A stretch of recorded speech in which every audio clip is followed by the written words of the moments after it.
Jun, senior game designer of Forza Street.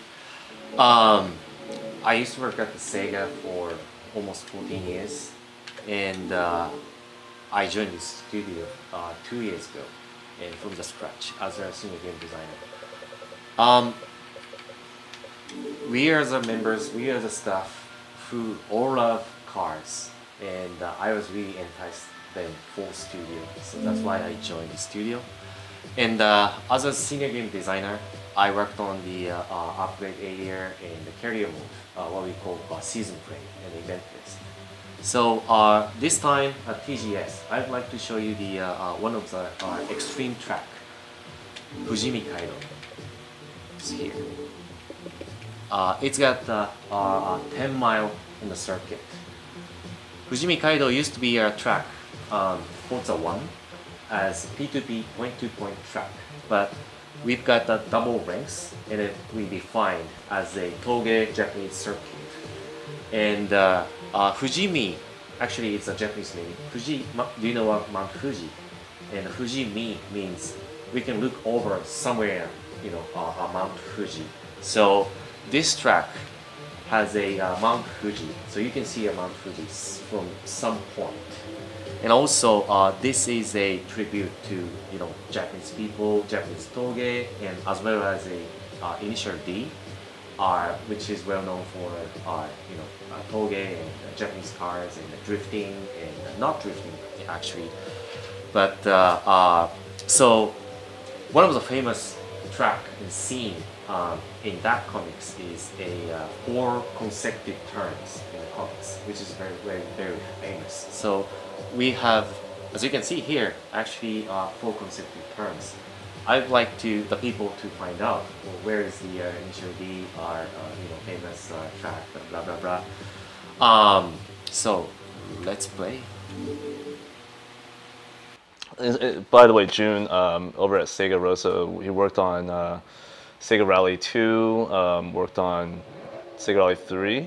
You worked on Sega GT Championship. You worked on our Sega Touring Car. Oh, Sega Touring Car Championship. You worked on Initial D. That's interesting. Yeah. As a director of Sega Rosa.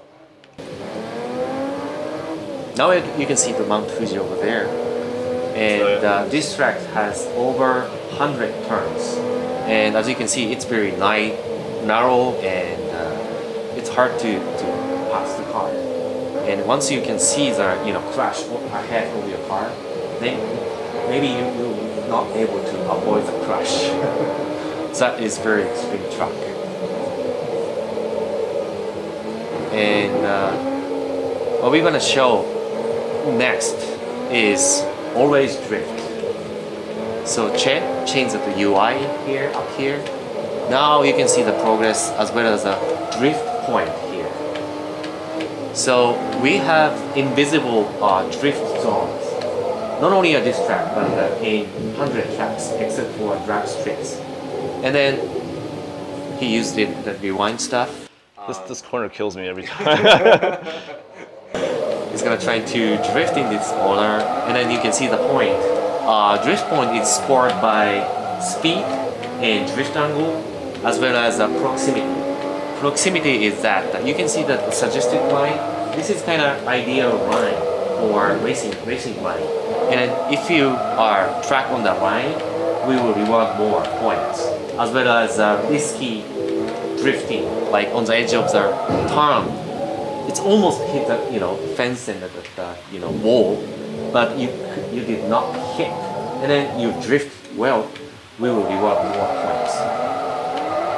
So this is a great drifting tracks. And then once you finish the, you know, playing this track, immediately your lap time and also drifting point according to a leaderboards. So see, the cool thing about the drift, like the drift meter in the always drift mode, is that even if you don't turn on the drift meter there, if you don't hit the left D-pad and you just have a hot lap time, we're actually tracking your drift score always. So if you're just hot lapping and you happen to be drifting, You won't know how many points you got, but after you're done, those points get uploaded to a global leaderboard. So we have a drift leaderboard now. So again, it just legitimizes drifting in our community. Now you can actually tell who is the best drifter in Forza.